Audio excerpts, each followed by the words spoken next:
Hello, I'm Hilary Broad and I've been designing and pattern making for most of my life so far. Over the years, I've developed a number of techniques to save time and to improve the quality of my work.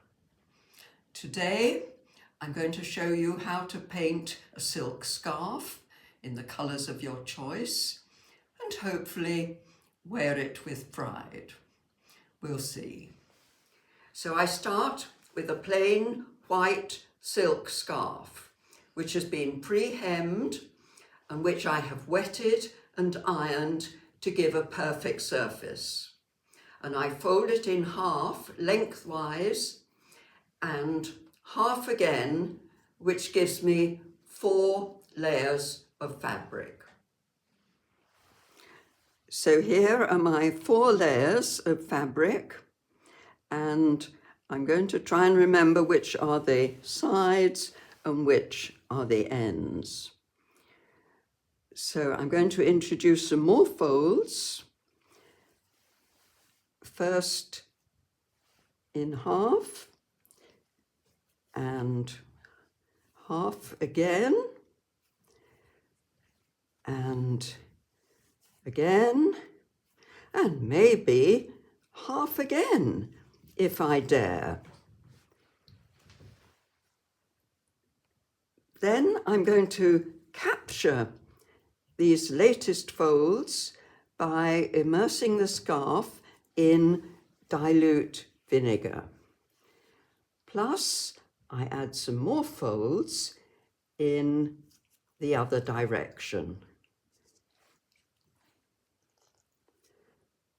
Then I'm going to squeeze it gently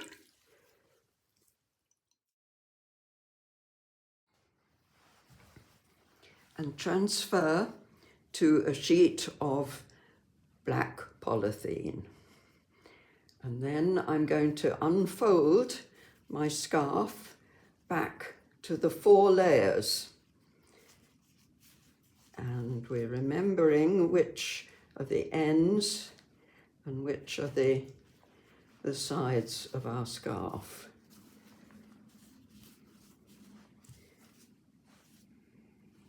Nearly there.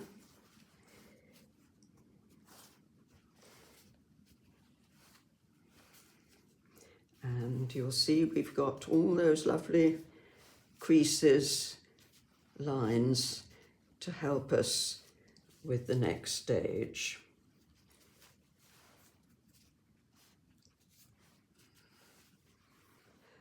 The colours that I'm going to use, or rather dyes, were originally developed to be steam fixed in an autoclave. That's an item of medical equipment, until some clever clogs found that you could use a domestic microwave provided that you stoked the material in dilute vinegar first.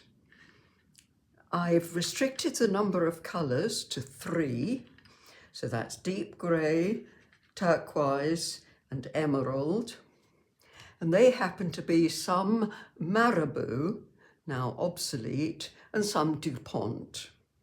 I continue to use the Marabou because they come with their own dropper, pipette, which I find convenient.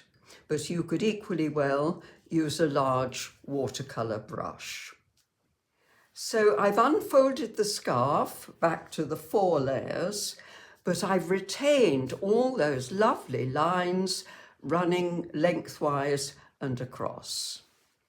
And I'm going to start with the darkest of my 3 colours, a soft black, I've called it deep grey, which I've made by mixing black, blue, and a few drops of water.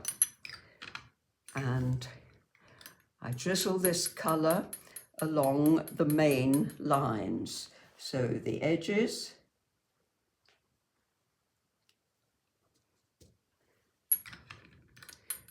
the ends, and you don't have to have a steady hand.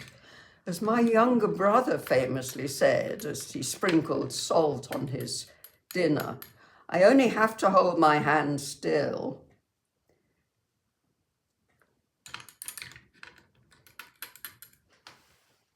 So there we are. So those are the sides and the ends and halfway marks through my scarf. And now I'm going down the middle and then the quarters.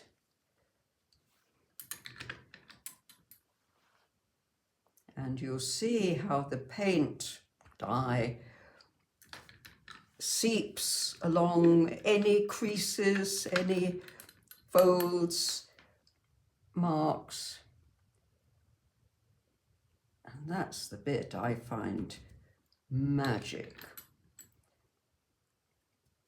As I say, without too much trouble, getting interesting effects.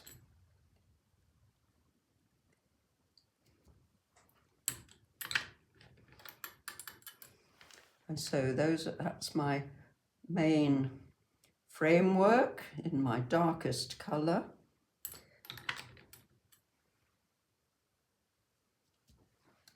And then I start with my second colour, turquoise, which I shall run lengthwise between the dark lines.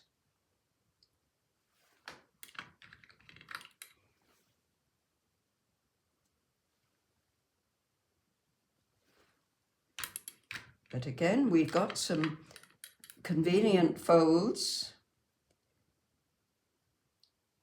to show us where to go.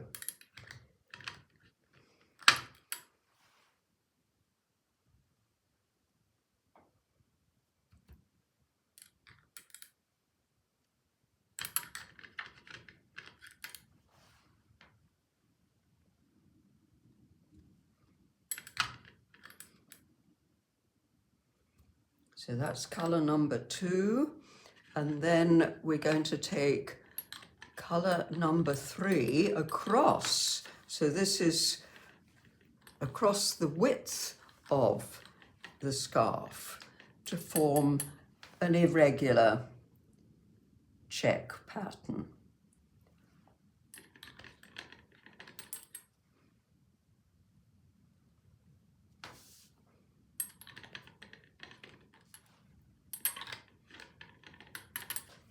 And you'll notice I'm not reworking, I'm accepting where the paint seeps, runs in the silk. Next, I'm going to fold the scarf into quarters, mainly so it's convenient to go in the microwave, and transfer it to my microwave plate.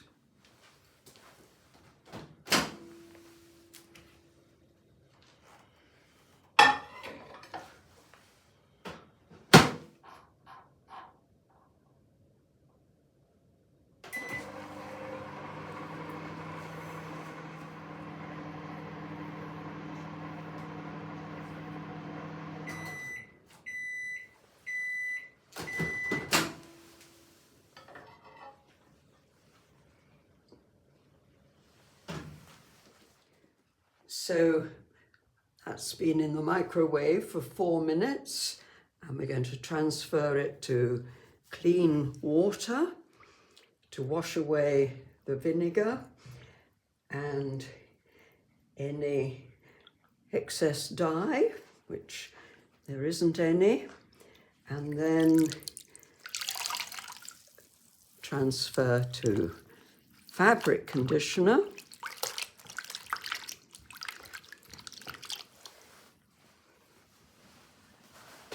And finally fold in a clean towel,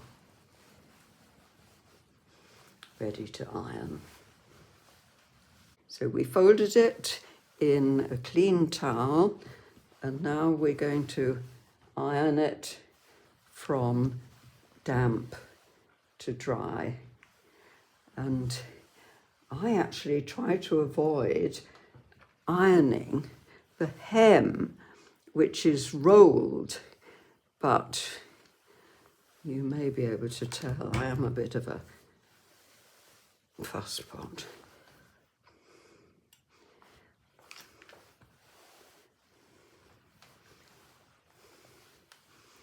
And I hope you're enjoying the pattern that we got without a lot of trouble.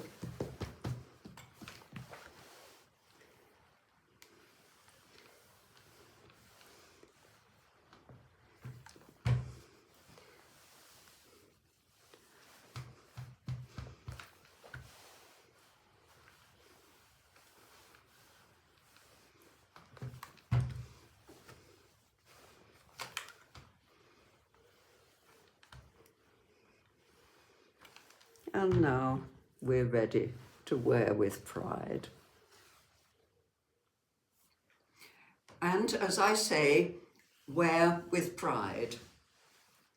Some people think that the pattern on my shirt is cannabis, but I think it's maple. Either way, I hope you've enjoyed watching me produce a colourful, matching silk scarf using microwave fixable dies.